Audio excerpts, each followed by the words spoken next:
able to research on this Minister of Defense in Mexico who, like Duterte, galit din sa illegal na droga, pumapatay din siya ng mga drug lords, pushers, only to be found out later that he was actually on the payroll of a preferred cartel. So the pattern is the same. Senator, of course, it is very much apparent that the former president has this animosity against you. And he's very vocal about that even during interviews. Can you please enlighten us? Saan ho ba nagmumula itong or nag-umpisa itong animosity na ito? Palagay ko po, dahil sa Davao ho, hindi sanay sila ng walang tumitindig sa kanya, no? So that's one. And another is alam niya na na-decode ko na siya. So kumbaga yung all the charade nababasa ko na po, Mr. Chairman. So would you say that this animosity has something to do with the Senate investigation that you initiated and conducted?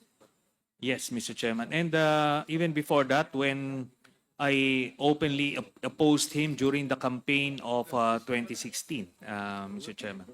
Which happened first? The campaign or the Senate investigation? The campaign started first, I Mr. see. Chairman. So the first rivalry, should I say, or opposition happened because of the campaign? Yes. And Mr. then it was followed sometime thereafter by the Senate investigation on their possible involvement on dangerous drugs. Tama po ba? Noong una po, yung Senate investigations, it's about the extrajudicial killings. Itong mga, ano po, yung involvement nila sa illegal drugs came after bumaliktad po si Mr. Las Cañas at nalaman namin yung inside story. Please enlighten us, Senator. Anong taon po yung nagkalaban po ba kayo sa election? Hindi po. I was supporting a different presidential candidate I see. in 2016. So that was 2016. Yes. How about your investigation on EJK? Anong taon po ito? 2016, around July or August, Mr. Chairman. So it's also 2016, Yes. month of August. And then you said it was followed by the revelation coming from Colonel Las Cañas. Kailan po nangyari itong kay Colonel Las Cañas, which prompted you to conduct an investigation on dangerous drugs? Yes, around February. Oh, no. Initially, ma'am, when he turned as a witness, he was just only revealing information about his involvement in extrajudicial killings. And that period was a very short period because immediately the DOJ fast-tracked cases against him, so we needed to get him out of the country at that time. So then we only got to find out about all this involvement in illegal drugs by Duterte himself when he started giving the information as an insider, Mr. Chairman. Senator, I understand that you are associated with the former Senator De Lima. What is your appreciation about the seeming similar animosity of the former president against Senator De Lima? It's the same, Mr. Chairman, because Senator De Lima, when she was still the chairman of the Commission on Human Rights, investigated Duterte for the EJ case in Davao. And according to the testimony of Mr. Matobato and eventually Mr. Las Cañas, Mr. Duterte was really bothered by that investigation. He really feared that he would be made to account for all the killings he did in Davao. So eventually, when the opportunity came, when he was president, he wanted to make a sample out of Senator De Lima so that it would create a chilling effect among the senators, and it was very effective. He totally fabricated the cases against Senator De Lima, and most of of my colleagues in the Senate then feared that whatever is happening to Senator De Lima at the time could happen to them if they don't follow his lead or be an obstacle to his designs. Senator Trillanes, Apo. with all due respect, but I share the observation of the Honorable Flores with respect to establishing the veracity of the evidence, should I say, that you shared before the Quad Committee. Nonetheless, Mr. Senator, I acknowledge the efforts of having consolidated all those, and at the very least, I maintain that at least it could establish the fact that you consolidated, you were able to read, you were able to take possession of all these documents that you presented before the Quad Committee. But to conclude, Mr. Senator, Yes. considering the amount and the evidence that you have presented to us, how certain are you that the Duterte family, particularly the former president, Polong, Congressman Polong, and the husband of the vice president are indeed involved in dangerous drugs? I'm 100% sure, Mr. Chairman. These were corroborated by other sources of information. And during our research, we were able to establish the background or the involvement of Mr. Polong Duterte in smuggling cases independent of the testimony or information coming from Mr. Las Cañas. This is from the NBI and the Presidential Anti-Smuggling Group. And Mr. Las Cañas, again, as a witness, he was already, he went through the very rigorous process of being accepted as an ICC witness. He went through this weeks-long process of vetting and validation, and he checked out as the primary witness of the prosecution against Mr. Duterte. So if these professional investigators and lawyers were able to check him out, then I would have to follow suit. So we would have our own ways of weighing testimonies or the truthfulness of witnesses before us. And I would have to say that he's way up there as a credible witness. But that's just coming from me. Now, the whole presentation I made is not to pin Mr. Duterte for these specific crimes, because I'm determined to pin him down through the ICC. And that's all I need. It's enough to put him away for life. But what I presented is to shatter that false narrative that he peddled to the Filipino people. Nagalit talaga siya sa illegal na droga. So if you'd be able to research on this Minister of Defense in Mexico, who, like Duterte, galit na galit din sa illegal na droga, pumapatay din siya ng mga drug lords, pushers, only to be found out later that he was actually on the payroll of a preferred cartel. So the pattern is the same.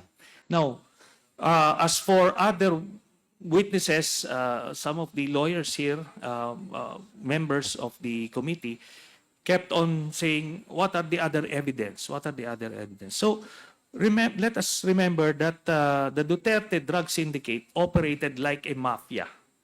And similar to how mafias were destroyed, at least some of them in the US, isang whistleblower ang kanilang naging lead that took them to different pieces of evidence and witnesses. So yun po ang nakita kong value po kay Mr. Las Cañas. Senator, one of the documents which you presented, should I say, or the information you shared, is about the huge amount of money received by the Duterte family, Yes. which, as alleged, came from drug money. Do you confirm this? That is my conclusion, Mr. Chairman, because again, the way these syndicates operate, wala naman pong mga resibo-resibo ito, wala naman mga CCTV na makikita tayo. Ito po, circumstantial. Lahat po, because I cannot explain kung saan po nanggagaling itong pera na ito na pumapasok po periodically. Yun po, Mr. Chairman. Senator, do you have any pending case against the Dutertes pertaining to this information about the bank deposits? Meron po. I included that doon po sa aking Plunder case na final way back in 2016.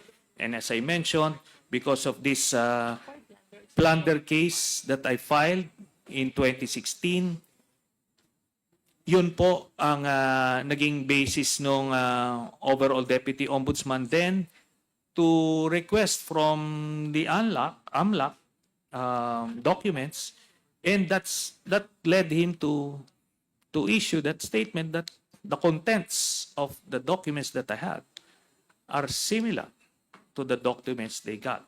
So, sinasabi ko, hindi nanggaling itong dokumento ko sa AMLAC kasi nga po, bawal yon, pero the contents are the same. And that's all that matters to me as an investigator, Mr. Chairman. Senator, please pardon me, but I'm a little bit confused. Yes. Because if you are alleging that the bank deposits are drug money, Yeah. then why plunder? Is it not that when we file a case of plunder, it should involve government funds? Yes. Yun nga po yung sinasabi ko. Back in 2016, we were stuck in this paradigm na hindi siya involved sa illegal drugs. Kaya when the name of Sammy Uy was being flagged, we were assuming all sorts of things.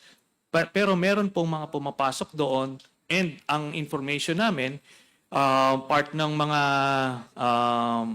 ginagamit na pera ni Mr. Duterte sa Davao is yung peace and order funds niya, which run into, at that time, around 730 million pesos per year.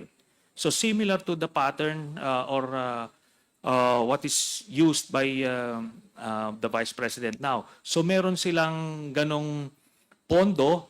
So that was the early assumption based on the existing paradigm at that time. Pero nung lumabas na si Mr. Sammy Uy ay involved pala sa illegal drugs as mentioned by Mr. Las Cañas, then it shifted. We revisited the bank accounts and concluded that these are drug money. To clarify, Senator, Yes. you mean to say that when you filed the plunder case back in 2016, Yeah. your theory is that the money is government fund, particularly coming from the Peace and Order Program of Yes. Davao City? No, Davao that was City. 2016. No. Davao City Davao LGU. City. Yes, LGU. And then along the way, here comes Las Cañas. Tama po ba? Yes, Mr. Chairman. Which gave you this conclusion that this is drug money. Yes, Mr. Chairman. And this case is pending with the Ombudsman. Yes. Did you file any supplemental affidavit to correct this theory of your plunder case? But by then, we only had the witness testimony of Mr. Las Cañas, who was already out of the country and cannot be used as supplemental evidence. But we still attached other pieces of evidence like the COA audit reports, which flagged the ghost employees of Mr. Duterte at the time. With that COA, with all due respect, Yes. Senator, then you're going back again to the theory of government funds. Yes. So perhaps I need to rephrase my question. Did you initiate a separate complaint with the theory that this money is indeed a drug money? No, Mr. Chairman, because I filed it back in 2016. It included the COA records, the documents. because we were working on that assumption back then, Mr. Chairman. The reason why I am asking you, Senator, is because kanina po nung maaga pa, one of our challenges in the Quadcom investigation is how to be able to secure the freeze order. And one of the offenses punishable under the AMLA as predicate crime is violation of anti-dangerous drugs law. And I suppose that if you are intending to file an offense, a case under 9165, I wish to believe, and I'm inclined to believe, that you can solicit the help of the AMLA, perhaps to get a verified copy of the information which you are presenting are bank deposits. Yes. Well, Mr. Chairman, the evidence I got for the illegal drug smuggling case only involved Pulong and Mansa Carpio. And I only have that information from Mr. Las Cañas, who is out of the country and inaccessible, Mr. Chairman. Anti-money laundering. I just asked, Senator, my staff here to check if Anti-Graft and Corrupt Practices Act is included among those offenses considered as predicate crime of violation of AMLA. So, having said so, they were able to verify that it is among the enumerations. So, I Yes. believe that this is one possible ground for you to be able to secure a freeze order if you believe that this will help your cause against the Duterte family. Yes, Mr. Chairman. We're looking forward to the appointment of a new ombudsman so that we can pursue the 3 plunder cases that I filed against Duterte, Mr. Chairman. And unfortunately, when when the overall deputy ombudsman Karandang requested AMLAC precisely because it's included, the newly designated AMLAC executive director, who is a lackey of Mr. Duterte, stonewalled the ombudsman. Actually, a more combative ombudsman should have subpoenaed the AMLAC investigation report, but unfortunately they folded, Mr. Chairman.